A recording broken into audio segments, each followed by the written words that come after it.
The passenger seat was in pretty good condition, but the driver's seat, as you can see, was the foam was pretty rough shape. So I hope the new upholstery that's kind of included.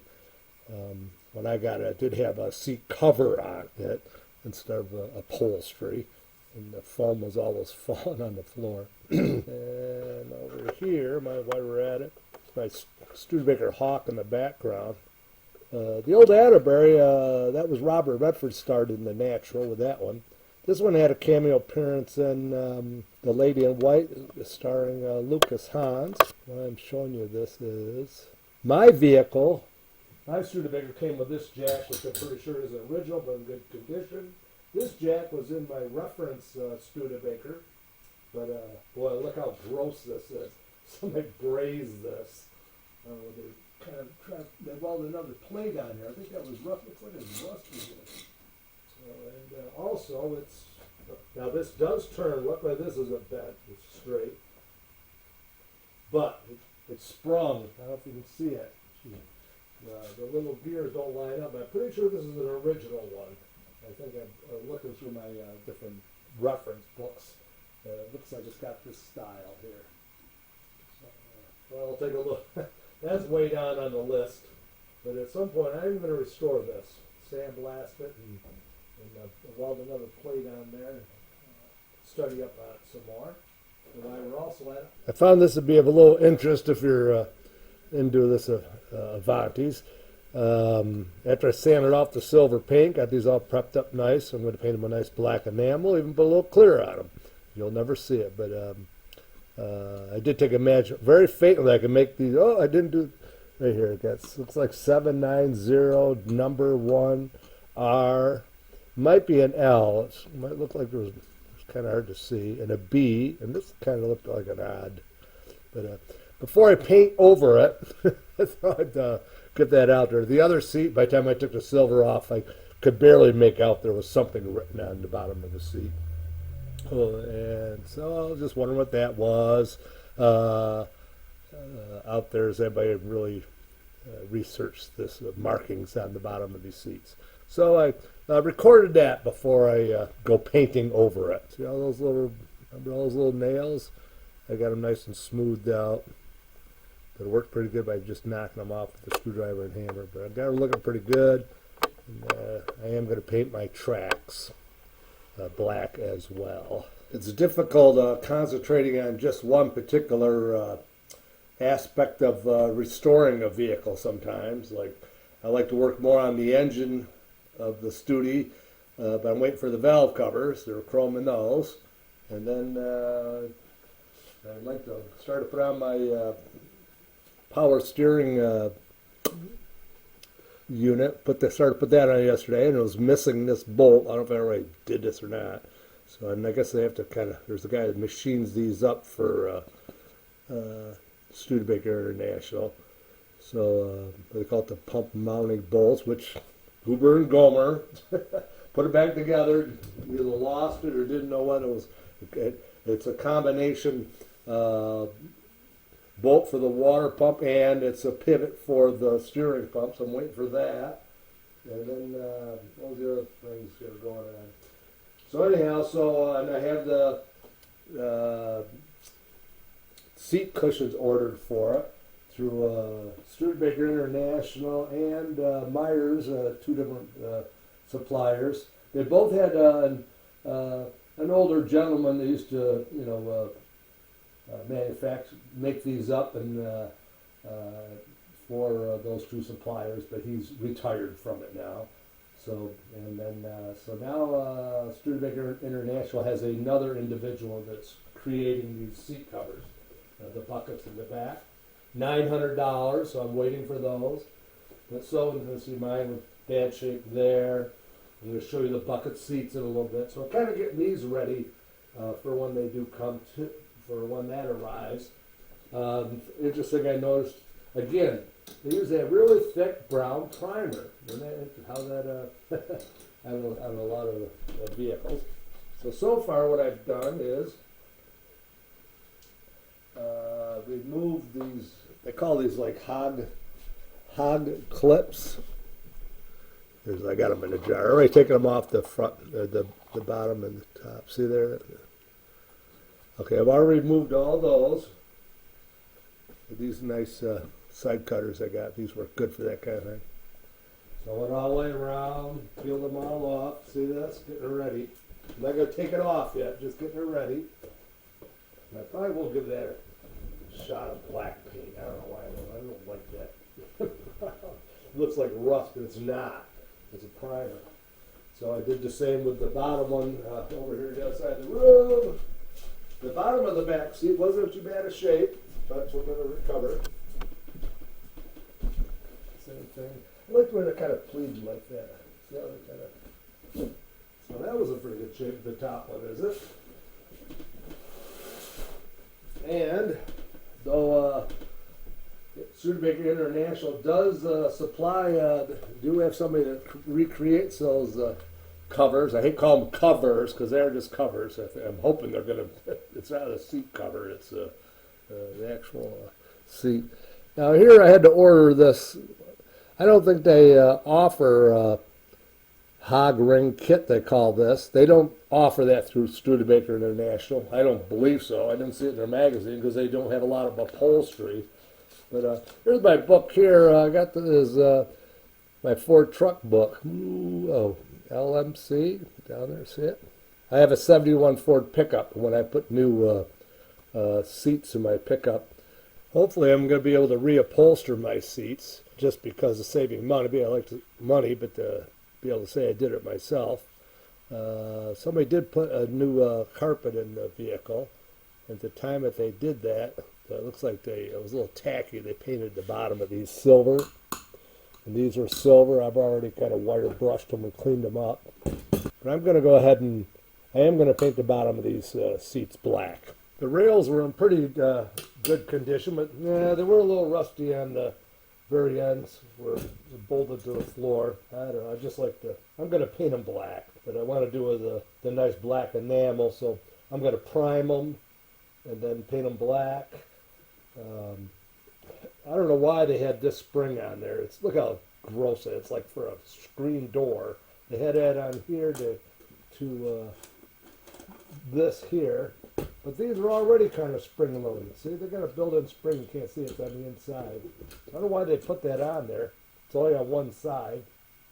This is the driver's side. The guy was kind of overweight. Maybe he didn't spring. Anyhow, so I was going to paint these. Just took these off, show you a little bit. These are probably real rare to find these chrome things. It's a little loose. I'm actually going to put a little glue of some sort in there. The others, they had a felt. See this here? Look, I know. Somebody, oh, what do you do that for? I'm going to take that right out of there. That's how they were, though. They had that felt. And what that was to kind of keep them tighter or not. But I'm going to put a little glue on there. The sides look like they were just glued down, the material. It's like I take a little more finesse if I can do this without having to hire somebody to do it. One thing I noticed kind of unusual on these was that, okay, they are stapled along the front. I popped a few of the staples out just to show you that. So I'm going to peel all that back. I'm going to paint it with the seat on. Then when we got the new ones, then we'll take a little more time to study up on how to do it. Now, one thing unusual I found on this, if you're a real Studebaker guy, I know these two seats are exactly the ones that came with the vehicle. On the passenger side, you'll notice these. See, they're like little nails. They aren't rivets, they're like little nails. Now, here's the driver's side. They had a little different style. They were kind of, see, it looked more like a little short nails. So that's interesting because, you know, when they were producing these, they either ran out of the one or switched over to the other style. But these are a match set, no doubt about it. So that I found that of interest if anybody's seen that before. Okay. And they came out pretty good. I just, I already did some, just kind of get in there just like that, do this. Bing! Boy, they go flying. I was, shooting all over the place. It's kind of hard to see what they don't come out fully. I'd like to see what a whole one looked like. That, whatever. So that's what we're going to do. Now work those around. I'm going to peel these right back good, and I'm going to prime them. Use my nice black enamel. Of course, when I'm doing some priming, once I got the primer mixed up, I like to do some other little things. It has nothing to do with Avanti, but I've got these valve covers that I'm restoring for my Hemi Doodlebug. These guys go very nice like that. And these are off of my Atterbury truck, kind of a rare truck that had these were like window channels and had like a roll top side windows on this old truck, which is right out here, kind of covered up. See her out there? Pretty rare truck. I had a cameo appearance in the movie The Natural. So I'm going to prime those while I'm priming my bottom of my seats. I'll be another couple days for I get my transmission bell housing mount. So I'm going to start preparing my spare tire and rim. Get into more detail later, but I guess I have decided on the Holobrand rim reproductions, Studebaker option. We'll discuss that later. Hopefully I've ordered them and they're coming, 500 a piece. But, so we'll see if if they arrive. Here's the spare rim, which was in really nice shape. That it just need to be painted. I don't like to use my sandblasters. I really have to, It isn't too bad a shape. So I went ahead with this one here, and I'll show you a little bit over across the room here. I wire brush cupped it, cleaned up pretty good, and painted them up pretty good.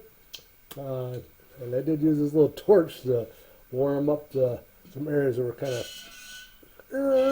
tough, where it was globbed in there good, and then went at it with the hand sanding. So they came around pretty nice. I'm going to give her a shot of primer. So be ready for paint. I do intend to paint the other 4 rims, same color as the car, and do them up as nice as this. And maybe eventually we can have the best of both worlds. I'll get the right tire. They do look good with these rims with white walls and the original rims. I've already primed the back side of it, first coat. But that torch works nice for trying to get these. So those rims were pretty darn, I got them pretty good. They weren't really rusty, so that's what I'm doing with that. If you haven't got a cabinet sandblaster, and they're pretty good, I use the big wire brush cup. That's a monster. And a little guy over there. But I did notice the other that rim was a spare, and paint came off fairly well. And but these other 4, and I noticed 3 of the rims were kind of an off-white, and 2 of them were a brighter white. So I could see that they're all from the factory, and I'm pretty sure they're original with the car. I don't know why 2 of them be a little bit off-white, or whiter than the others. I did paint them black when I first got the car, and I actually put the smaller hubcaps on them, because I want to try to make this Avanti, toughen it up a little bit. And I think those Holobrand ones, they're only just under 7 inches wide, about a 1/4 inch wider than these. And I would have liked to have some nice, those Avantis, you could put an 8-inch, I put an 8-inch steely rim on it with some big old BF Goodrich, and there's a lot of room in that for there. I put on some big ass tires, blah blah, and I do see that they were marked here. So it's Hickson on 2 of them. So that's the first owner of the car. So at some point he must have had new tires put on it, and they wrote his name on the rim. But I will be taking that off.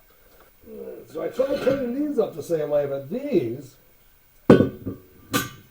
man, that for some reason that paint is really baked on there good. And I even took my torch and tried pre-burning some of them like Scooby did, the kid. Sometimes burning off the paint and a little bit of rust is a good way to go. And man, it's too bad, it's awful. So I'm going to have to sandblast them. And, but they're still nice shape. I'll go into more detail in regards to the Holobrand rims when I actually receive some. Here's some magazines, a couple of them. I did online see a vehicle my color with these rims with black walls, and it looked pretty sharp. But I am gonna, that's my plan. That rim and reproduction 500 a piece, if I can get them. with the BF Goodrich white lettering. I think that it'll look pretty cool. My spare rim came out pretty good. Usually I'll just mix up some primer, but I figured small projects, I thought one rim I'll just do it with a can instead of getting my spray gun all, getting that out. But geez, an average price for a can of primer is like $10 a can now. So yeah, it's more advantageous to go and mix up some primer and use my small spray gun. So we're going to let that primer set good and let it kind of shrink, and I'm going to wet sand it for the final paint. I was looking in my authenticity manual. Looks like all rims were painted white, no matter what color the vehicle, just by looking at different photographs. But I'm going to paint my rims the same color as the vehicle, though I'm going to be using some hopefully different rims on it. And I noticed that they came with a factory white wall. And it says here the size used was 6.670/15. I'm not sure how that translated into the modern size tires because they have to fit in that wheel, that compartment area. So, but over here, there again, I don't recommend doing this if you have a lady friend in the household. Might not approve of this. Generally, I give the items to my son sometimes in the shower to clean up in the shower. But I didn't want to get the inside all full of water. This tire I've been saving for a long time. It's a P205 65R15. It's radial, of course. I wish it was white wall, but I've been saving this for years. I took off the sticker. This was brand new. I don't know where I got it from, but it was brand new, and it will fit nicely in there. So that's what I'm going to use for my spare. Of course, I got it in the sink here, and went around her all nice like with this, and scrubbed her up, kind of cleaned her up. So I did have her down the storage in the woods. So I cleaned her all up pretty good, and then wiped it out nice. And when I get the rims painted, I will mount this up. But I have to get the other 4 rims prepared. I'd like to paint all 5 of them.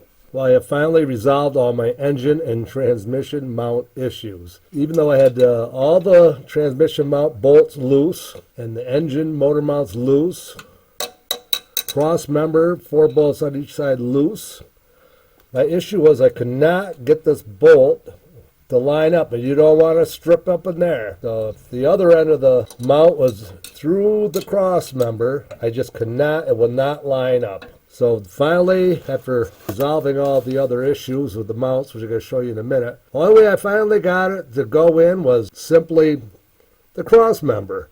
I had them loose, but I had to have the nuts backed off to just a few threads, so this would really rock around, and it was able to be enough to get that started on the thread. And I'm okay with that because, the rubbers have got to give a little bit, and I think the engine will, then things will line up a little better. Back up here, to thank you for a comment that's about the spacer. It was a little too late by the time I realized what was going on. And as I said over here, one of my manuals shows the spacer, one of my manuals doesn't. This looks like an old one, didn't have nothing in it. This one did. Okay, and I did notice here that the spacer looks like it's round, and I got a new one through Myers. Said it was supposed to be 3/8 inches thick. Well, technically, it's a 1/2 inch. Yeah, well, whatever. So I'm not too upset about that.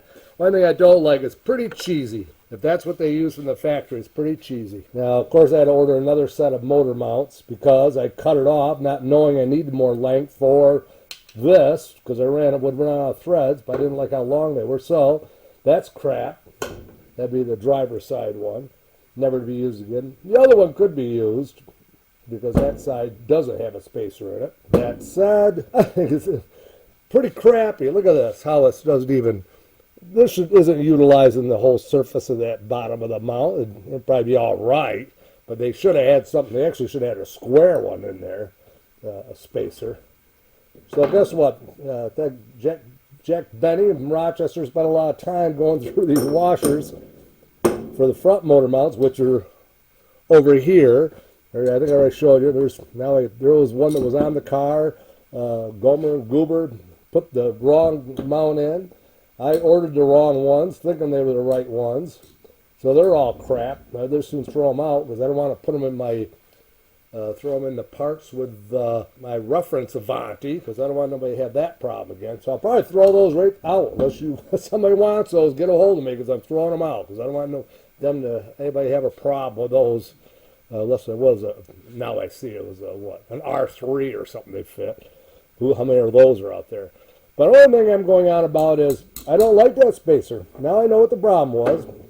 I'm going to use, I measured these up. I think I took one washer off. Remember these were on both sides to get the front engine up? I'm going to use these. I already have the new motor mount on the driver's side with the longer thread. I don't see a reason why I can't use these. Look at it, covers the surface better. So this crappy little thing. And please comment and someone out there tell us why. We know why we got the spacer in there. So everything sits flush on the engine sits flush and the transmission bell housing, everything sits flush. But where was the design flaw in the vehicle that they put it together and realized that they had this issue? What was wrong? What is off that they had to do that? It seems a little crap. I'm going to scratch up my ice pick there. So, yeah, I wonder what that was all about. So, what was that for? So we're going to put these in. That's what we're going to do. Yay! I'm tightening everything back up and get back to getting the engine compartment put together. And finish my exhaust. Now I can button up the exhaust good because everything's been altered a little bit because of the wrong mounts. And there again, Goober and Gomer, when these are original ones, but they were revamped. John Meyer said, see, somebody drilled it out and they put a bolt in. But I was sure that one of these was off, manufactured wrong. But it wasn't. I had to have everything real loose. So have everything real loose, make sure everything's on, then start tightening it down. And let's see. These were the originals, but yes, I think they cut these pads and put them in there or what. But of course, then for 25,000 miles they've been driving this vehicle, everything kind of, settled in and twisted and had the wrong mounts up front without the right spacers or without, which didn't have spacers. But. Okay, enough said. Make sure everything is very loose when you change your mounts on the vehicle. Make sure you got the right ones. Like Columbo, one more thing. Was it only Avantis they had to put a spacer in there? Because it's a Lark frame under it, and I think Lark probably had 259s, 289s if they wanted it. So I just wondering what was that about? Was something they manufactured wrong, the cross member, or didn't have the right bend or tweaks to it, or so? What was the mystery? I don't see anything about it in any of my books elaborating on that. Well, I got my wheels all sandblasted and primed. Very excited about it. So saying the spare one on the end, I'm gonna try to use the same spare rim, which seemed to wire brushed up pretty good down the bare metal, and then I put it in my cabinet sandblaster, finished it up. But it still takes quite a while. And these other four, they just seemed like that paint was really baked on there. It didn't come off that good. So I went to a guy called the Sandman over in Canandaigua, New York. Great job. He got a good turnaround time within a couple of days. Caught him just right. But, yeah, sometimes you're better off paying somebody that's better set up and can knock them out a lot quicker. And what was it? $140 for 4 of them done. So I was okay with that. And then we're out here in the Ira and Jacob's Half-Ass Museum. Got to get this car done so we get back to, I want to get my shelving up and got a pretty cool collection of toys. I like to use it as brown primer. Sometimes as I use it, sometimes I'll thin it out a little bit. My lacquer thinner right in the can, stir it up. I hate this. The spray gun, this one that dropped off it this summer and dumped a whole quart of paint right on my head. It's in one of my videos. but I'm still using it. I hate that thing. I don't know how guys deal with these, because sometimes I'll mix a little. I'm trying to hold it and pour in the, this here like that, or put this in a vise or something to hold it while I'm pouring. It just sucks. Jesus. And when I say these tops, you better make sure to pop 2 giggle right down into my bread. That was crazy. I like my nice Napa bottom canister type spray gun, because they're nice. You can mix them right up right there. Boom, add a little, so you got to get a little feel like. I see some guys measure them out real accurately, which is okay. I ruined my other gun though, just because I did put too much hardener in the clear while I was doing the clear coat. Boy, I just screwed up, put too much in, but it gummed up the gun so bad. It was there $50. So I'm gonna get another one before I do any more, before I spray my rims. Now I'm jumping over to let that primer dry good, let it dry real good. Now I'm gonna wet sand them. And so I'm jumping onto my exhaust now. I got the engine all buttoned up. Original one back by the tailpipe. Original one midway. Some I show you already. They put some kind of skanky ones on there. See that? There again, Goober and Gomer. The exhaust was, I don't think they did that. It was pretty well done, but I noticed the hangers were a little off on it. But I'm saying these are original. They got the brown primer on them from the factory. I kind of cut this one up kind of nice to match that one for the other side. The original bolts were good, not all rusty or anything. So I'm excited to put some oil on them. I'll show you in a minute. So I got to make this one here up to kind of replicate the other side. But I'm going to put the rear ones on first, and then it's pretty good. But I notice their exhaust, it is a little off. It is exactly where I'd like it. Before I put the rear tailpipe hangers on, as you can see the hole there, pretty good shape. They're, for what threads are there, they aren't rusted. But here's something I'm going to do right now is I'm going to take this oil can, I'm going to fill it right full, and I'm going to pump it right in that hole. I'm going to do the same to the other side. And all that oil will go down in that, whatever you want to call that cross member tube, they got a word.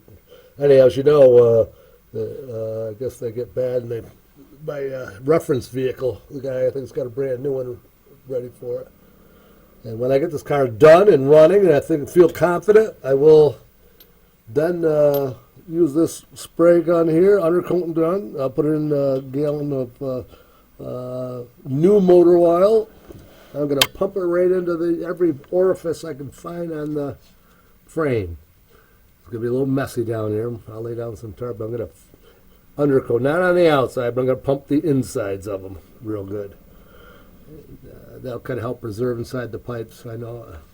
I knew an old guy that used to repair mantle clocks, and he used to take a little jar, put kerosene in it, and set it inside the back of the clock. I go, what do you do that for? And he goes, just the fumes of it, don't have a top on it. The fumes of the kerosene will kind of keep the clock lubricated. It's same with that. Same with motor oil. If I can get oil inside some of these frames and inside the frame, just what oil gets in there, it'll soak in and keep it from rusting. That's my theory. And the mid hangers over here. I've got my pointer. There's the hanger. Right side. Always remember, as you're sitting in the vehicle, to determine your right and left. Okay, see somebody drilled a hole in the top there, and that's what the hanger was on. And there's 2 holes underneath it. Then I looked over here, and it looks like that's the original hole they used. I'll call it the inside hole of the 2. So I'm going to put my hangers on first. My tailpipes, I'm going to, before I go fitting that one up and cutting it up, we're going to see what we got. There again, Gomer and Goober, And look, because they had the hanger over here coming, they had a hole drilled there, and they had the hanger coming straight over to the pipe. Right there, see it? There should only be a hanger down at the bottom here, not over there. You can see what I'm going on about here. No, there it is. That's the only one that should be there. And I'm not going to put a dozen clamps on mine and the fancy doubled one like the factory. I will be welding all these. I always do my vehicles. One game I got a bunch of clamps on. Clamps don't sometimes let a little whisper out, So So this all was sounded pretty good, but see now somebody did weld the mufflers, which I'm excited. So I don't think it was Goober and Gomer. I think somebody else did the exhaust and did a fairly good job lining everything up. Speaking of Gomer, what was let's see if anybody out there comments. And what was the episode where he moved the? He's supposed to be watching the courthouse for Andy, the jailhouse courthouse, and in the episode they had a whole car he dismantled and put back together in the courthouse. What kind of car was that? I wonder if I can look that up. Okay, well there we go. We'll get the exhaust straightened up. And if I didn't get into it yesterday, I put my other stud in. I did leave out that damper left side of the exhaust manifold. It's way up front. I'm going to go up there. But I did exhaust long when I first got the car. That I think you call it a damper. I left it right out, and so that altered things a little bit, because I don't think you really need that damper flopping around. Then there again they get leaking and I hope that's. Well, I ran it last year. I don't think they're detrimental to the engine performance or hurt it. I don't like those things. What are they for? Not the shock, the damper. My reference Avanti, saying they had some pieces that were already re-chromed, even though the car wasn't even near started or finished. Mine are in pretty nice shape, But I thought, well, maybe I'll use those nice fresh ones, because these look pretty good once I polished them up. But you know what? I tried taking a hammer and with this flat punch on the end, and I thought maybe I'd give it a pop off of there. It's not rusted, and they aren't really hasn't been altered from the clamp. Felt okay. They're tough to get off once a clamp's been on there. Sometimes I heat them up with a torch if I'm getting serious. But I'm not going to do it. I'm going to leave it. But you know what? I got tapping on it with a hammer. What the hell is all this? Look at all this peanut started coming and falling out of the exhaust tip. And I don't know if one of my parts. We have a cat door, and we have cats that come and go through the years for whatever reasons. Usually feral ones from the barn. So I had a couple of chipmunks that hung around here, and called them Ballsy and the Cat Killer. They live out they're probably hibernating out there in the hollow maple tree out there. But during the summer, I'd put a couple of these. I'd fill this thing up, and I'd put a couple on top, and they'd come and eat them and make a little kind of entertaining, come and shop.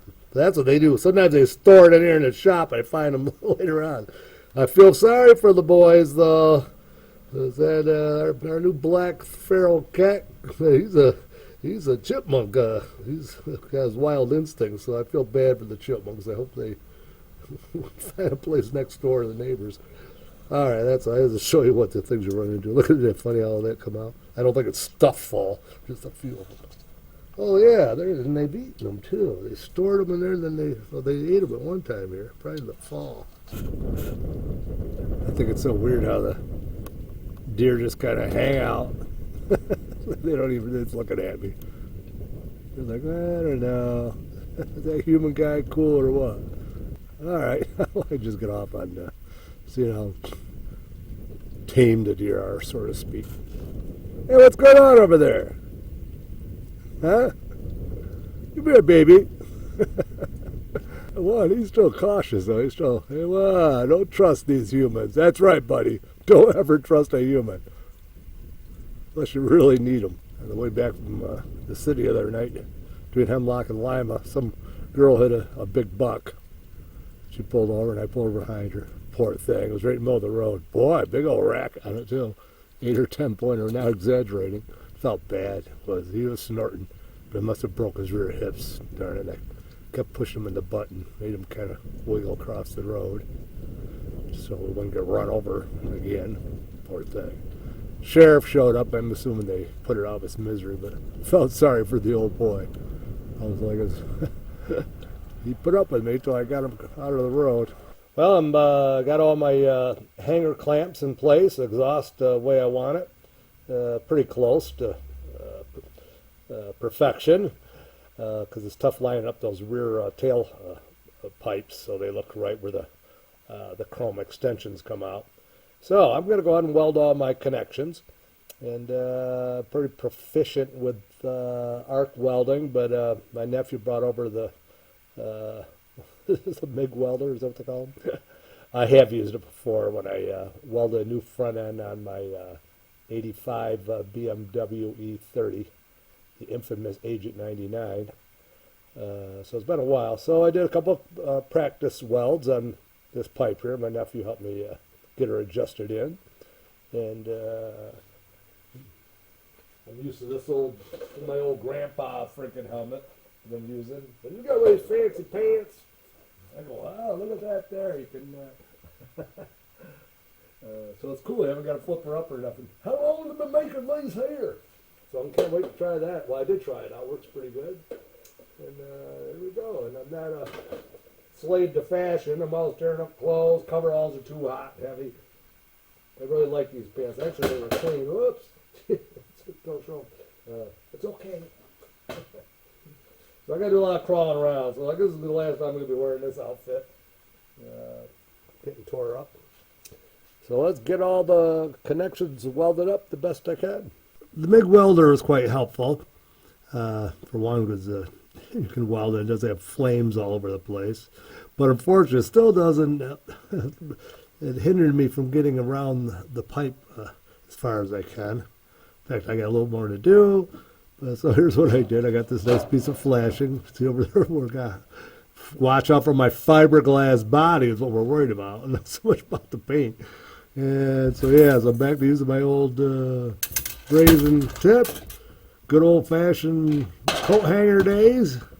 And I did order a couple of those double clamps for the back side of the muffler and hanger.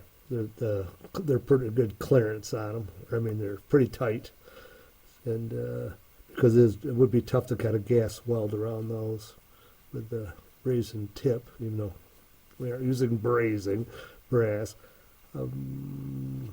U-bolt and saddle assembly, they're called. In all my years of muffler clamps, I've never seen one of these. So I'm interested to see what they look like. That's what we're going to put on. They're original, and it's kind of a tight spot. And the exhaust was pretty good before, but yeah, sometimes I don't like hearing that little whisper sometimes. So I use my wire cut brush and some heat-resistant paint. I got it looking pretty good. Kind of hard to get the welds real pretty upside down. Put a little piece of cardboard in there to don't get paint all over my nice black enamel. What does this says? Keep door closed. Cat. That was left over from babysitting Jacob's mother's cat, Virginia. That'd be the mother's name. And, so weird here. I washed the floor down really good, just for crawling around like this. And through this process, I can't believe I found this thing just laying there. You can see it. It's like a little heart. It's like a part of an earring, I would say, for a little kid. I don't think it's gold or anything, or real gold. It's cheap, but isn't that weird? Well, I don't know what that means, but anyhow, loving something here. So, and I am going to bring up my, that would be, right here. I think the clamps I have all nicely restored. Back there at mid-range, those were the hangers, mid-range. I'm going to bring those up here, just because I couldn't get the top of it good. And then when I get the double clamps in here, I'll paint them and put those I'll call them double clamps. Okay, that's my plan. I think I got the exhaust buttoned up pretty good. Well, my primer has had a chance to, been a couple of weeks, so it's gives the primer a chance to cure and shrink good. So I'm wet sanding it with a little 320 and maybe even a little 1000 grit to kind of smooth it up a little bit. I'm going to paint these rims the same color as the vehicle. I will be using the one for the spare. I'm hoping my other rims are going to come in. My Holla brand, is that how you pronounce it? They were a factory option. These are reproductions coming. But these rims, maybe at some point I might put the original white walls on them. Maybe BF Goodrich white letter tires and not run the hubcaps just to make it look a little more aggressive and not be such a pretty boy car. So then I do have a utility sink in the basement, but I can't ever seem to find the time to get the plumbing hooked up. I like it up here. Usually I have the listen to a little news or something here while I'm and I got good light here too with the outside window. Maybe see a deer or two occasionally. Boy, it looks ugly out there today.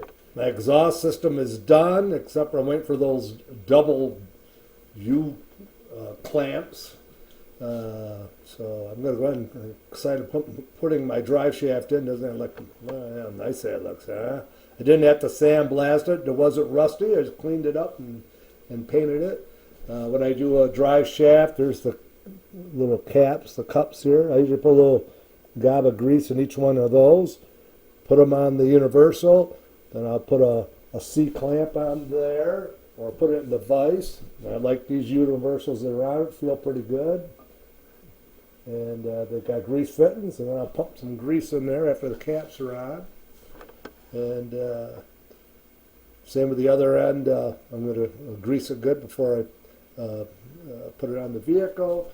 And I also rub a little grease on here where it slides into the back of the transmission. I'm very pleased with the results of the first portion of my seat and track restoration. As I say, the tracks, bottom of the seats were painted silver, pretty gaudy. You don't even see them, but I sand them, cleaned them up real good. Of course, the tracks took a little finesse because you have to like paint them and then slide the track one way, then back to get everything covered good. I'm going to have to let them really cure and dry real good because I used a black enamel with the clear with hardener. Boy, they look nice. And also, what little black you'll see when everything's installed will kind of nicely blend with the black carpet. And I'm not going to do any more until I get my upholstery. But look how nice those are. Beautiful. That's all I'm going to take off. I just set this out here to show you what it is. I did cut this off. Just trimmed it off so I could get it painted better. I'm going to save all this for when we get our upholstery. Then we'll see how it, so I don't lose track of how they're installed, how they're stapled, and they had these little pins in there, the little nails. So that's it for now for those. In case you're going to try to do it yourself and not pay the big bucks. So we'll have to wait for the upholstery, and we'll get back to that at a later date. Yeah, not that nice. Look at that.